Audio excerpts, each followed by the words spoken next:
bonnata korka kon tewagol pas ñaama bonnay korka tewagol pas yara bonnay korka tewagol pas yiida e ɓe sonnajo mum o ñalorma e ndiyan yalta bonnay korka tewagol pas fijira hoore mum waɗa masturbation yaltina ndiyam mum ɗan ñalorma suumaye ɗum ɗon bonnay korka tewagol looƴito tuuta ɗum ɗo kadi bonnay korka préfusion ji ɗin ɗum kadi ko selli kon ɗum ɗon kadi bonnay korka ɗiɗo no jeeya e bonnayɗi korka ɗin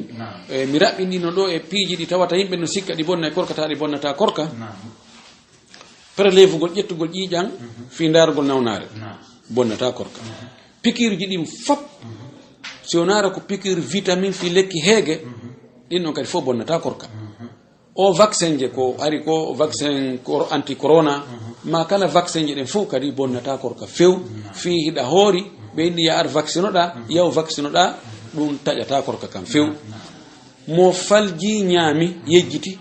ñaami ma yejjiti yari yo kontin korka makko kan hara korka makko kam bonaali ɓenetugol tuuta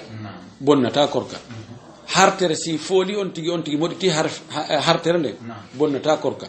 curki ko sonnaɓe wano defirta ni curki naata ka kine maɓɓe bonnata korka yewrotoɓe ono condi ma gawri ma jiiɓoɓe siman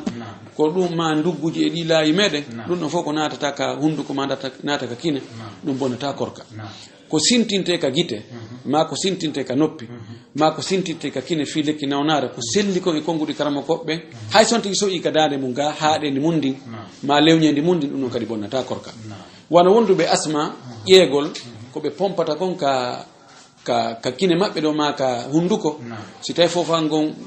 ɓiƴike coranɓe ɗin uddi ɗum ɗon kadi bonnata korka kan haray walagol hoyɗito ɗano ñalorma hoyɗa no yida e sonnajo finata o mani yalti e muɗum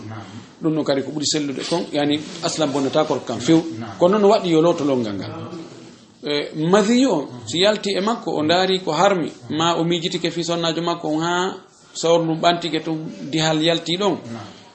ka madhabi Imam Malik ɗum bonnay korka kono ko ɓuuri sellude ko konguɗi karama koɓen ko ɗum kadi bonnata korka kono noon siko miijitagol fi rewɓe ma darugol filmuji bonɗi haɗonte jogui bakkato ɗuytay baraji ɗin kono bonnata korka kan weetudugol e janaba mana on to yiiɗa e sonnajo makko on inna mi walto seeɗa on tomati mi immo mi looto o hawtagol tawa hiɓe darode ka juulirde tawa fajiri feerino ɗum noon kadi bonnata korka kan ko woni noon haray no waɗɗimo ko yo looto lootorgol ñalorma bonnata korka wuyɓagol bonnata korka gosagol bonnata korka haysi ko pat ɗum ɗon fof bonnata korka yimɓe ɓuyno sikka hare ɗinon ko bonnayɗi korka ko na bonnayɗi korka ɗi jeeya e muɗum yani si tawi joni ñalorma on no wuuli ha tentiri golloɓe golle satto ɓen wona maçon ɓe asoɓe ɗuma tawayi lakkere no ɗuuɗi e maɓɓe ɓe yahugol ɓe ɓuɓɓintinno ɓe hibbandiyan e maɓɓe maɓe hibbandiyan ka coñci maɓɓe ɗi ɓandu ɗum wula e ɓuuɓa ɗum noon kadi bonnata korkan haray hino dagi inchallah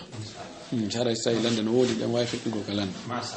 haray kala faalaɓe hendade ɗiɗo question réponse ji no timmiri e no organisori e wiyeɓe yoɓe télécharge application docteur Mamadou Wuri Bare on ka Play Store e ka App Store si ɓe ari ka Play Store ɓe winda ko koyeten hiɗen winda yeeso maɓɓe ɗo si ɓe windi ɗum ɗo duuɗe ni tum ɓe ɗaɓɓita si ɓe ɗaɓɓiti yaltirane ɓe ni en application docteur on ɓe kilika e oɗo ɓe télécharge oɗo kadi si ɓe télécharge oɗo kadi haray gasi ɗi fof ɗi woni ka téléphone maɓɓe haray ko ni woni ko guerde ton en aray tu woni ka Play Store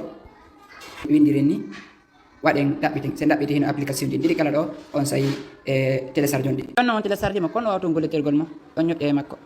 so ñoƴƴi e makko e yaltire ni si yaltiri ni kon watton koye puusir ni on sayi son falama heɗade ɗo ko innene ley gaño e to nayi photo ji ɗo kala deftere ala photo mere kañ waɗa ɗum kon ñoƴƴe inɗe ɗen ley ɗo on sayi ɗo hino audio ji ɗin son falama heɗade koyen kili ko ɗo tun kay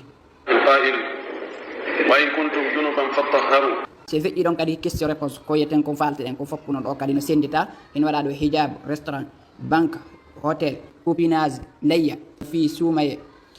95% question ji ɗi falteɗen ɗin so gari o tawa réponse majji hino wodaga haɗa meɗe encourage on yon wakkilo aron application ga o ɓeyde heɓe ko nafoore inchallah